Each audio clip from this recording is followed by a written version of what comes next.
긴급 속보 푸틴 나는 절대 혼자 죽지 않는다. 중국은 나와 함께 지옥에 갈 것이다. 그 충격적인 발표 이후 중국 정부는 공황 상태에 빠졌습니다. 충격적인 진실이 밝혀진다. 우크라이나 전면 침공을 강행한 블라디미르 푸틴 러시아 대통령의 광인적 행보가 개전 3주째로 접어들면서 더욱 강화되는 양상이다. 핵무기와 생화학무기 사용 가능성을 시사하던 푸틴 대통령은 이번엔 나토에 직접 도발을 시도하는 동시에 중국의 지원을 요청한 것으로 알려졌다. 로 가면 침공 지역이 몰도바 등 인근 국가로 확대될 수 있다는 우려까지 나오는 가운데 일각에서는 푸틴의 정신건강 이상설이 제기되고 있다. 정신 이상 때문이든 아집이든 푸틴의 오판으로 확전 시 지난 1945년 2차 세계대전 종전 이후 핵 억지력과 팍스 아메리카나로 아슬아슬하게 유지됐던 국제안보 메커니즘이 깨지는 셈이다. 13일 우크라이나 서부 폴란드 접경 지레르비우주에 러시아 순항 미사일 30발이 날아들었다. 르비우는 서방의 대전차 및 대공무기 등 우크라 지원 보급 물자가 전달되는 주요 통로이자 각지에서 자발적으로 참전한 국제의용군이 모이는 보로 지역이다. 나토 영토인 폴란드와 불과 70km 거리다. 지난달 24일 우크라이나를 동부 접경, 남부 크림반도, 북부 벨라루스 접경 3면에서 침공한 러시아군이 르비우만을 표적으로 한 집중 공격을 가한 건 개전 18일 만에 처음이다. 특히 주요 피격지 가운데에는 국제평화유지안보센터가 있는데 이곳은 이번 전쟁 직전까지 미군이 우크라군의 나토 무기 사용법 등을 훈련시키던 군사기지다.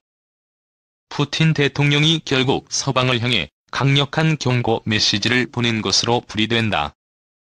우크라이나의 방어용 무기 공급을 계속하는 서방 정부와 우크라 정부가 창설한 국제영토방위군단에 합류하는 시민들을 향해서다.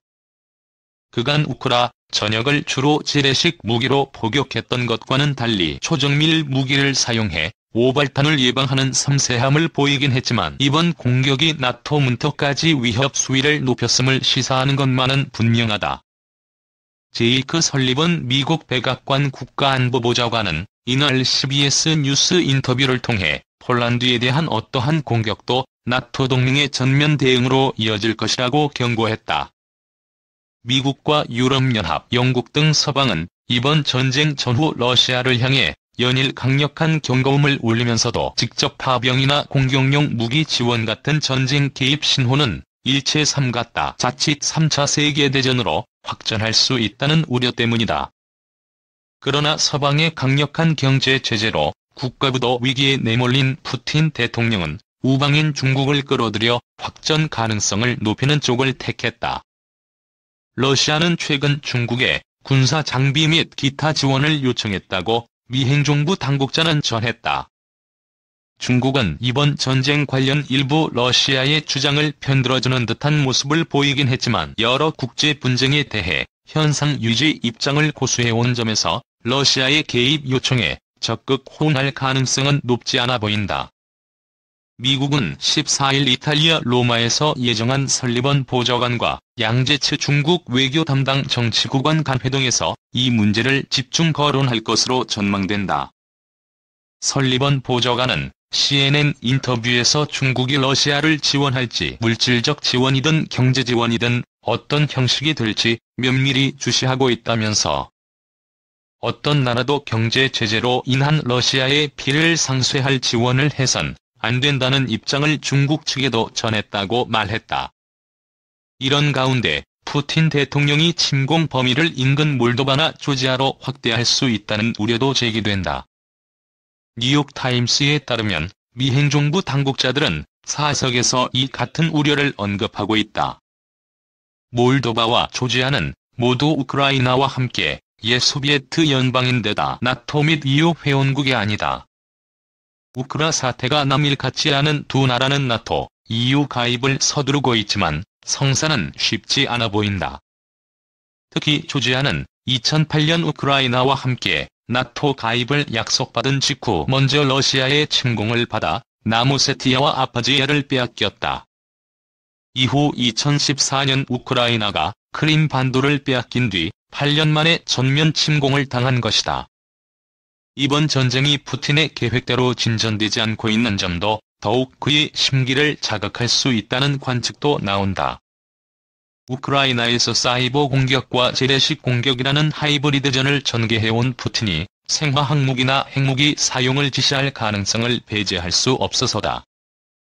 러시아군은 이번 전쟁에서 우크라이나 호스토멜 국제공항을 점령한 뒤 이곳으로 최정예 공수부대를 투입해 사흘 만에 수도 키이우를 접수한다는 전략을 편 것으로 전해지는데, 우크라군이 강한 저항에 직면해 전황은 뜻대로 풀리지 않은 채 장기화하고 있다. 이에 푸틴 대통령은 개전 사흘 만인 지난달 27일 핵대륙간 탄도미사일 운용을 관장하는 핵억제력 부대의 경계 태세를 지시 핵무기 실전 배치 가능성을 시사하며 압박 강도를 높였다. 아울러 지난 6일 러시아 외무부가 러시아군은 미 펜타곤이 우크라이나에서 군사생물학 프로그램을 운영했으며 최근 이 증거를 삭제해온 정황을 찾았다고 밝힌 것을 시작으로 러관영 언론에서는 관련 보도가 줄을 이었는데, 이번 전쟁의 생화학무기 사용을 염두에 둔 포석이라는 관측도 나온다. 러시아가 이번 전쟁에서 집속탄과 진공폭탄 등 각종 금지 무기를 사용하고 있다는 사실은 유엔 등 국제기구와 우크라이나 정부를 통해 전해지고 있다. 이에 더불어 핵생화학 무기 사용을 강행하거나 침공 범위 확장 또는 나토와 중국을 끌어들여 확전을 시도한다면 지난 1945년 2차 세계대전 종전 이후 핵억제력과 팍스 아메리카나로 아슬아슬하게 유지됐던 국제안보 메커니즘이 깨지는 셈이다. 안타까운 건 개전국인 러시아의 엘리트 다수도 전쟁 반대의 목소리를 공공연히 내왔다는 점이다. 이번 전쟁이 1999년부터 장장 22년간 사실상 러시아를 지배해온 푸틴의 독단으로 발발했다는 게 국제사회의 중론이다. 그런 푸틴이 최근 5년 전부터 지속적으로 특정한 망상을 가지는 편집증적 행보를 보여왔고, 정신 이상 증세가 신종 코로나 바이러스 감염증 사태로 심화했다는 관측도 여러 소식통을 거쳐 서방 정보당국으로 입수되고 있다. 푸틴의 정적으로 찍혀 정치 난민으로 전락한 미하일 호도르코프스키는 지난 1일 프랑스 24 TV와의 인터뷰에서 푸틴이 살해될 것을 두려워하는 편집증적 노쇠 징후가 나타나고 있다는 견해를 피력한 바 있다. vẫn không sao mãi yêu hoài cha của con với bao tiếng yêu không hề phai, dù bao tháng năm vẫn luôn vất vả vì tình yêu lớn lao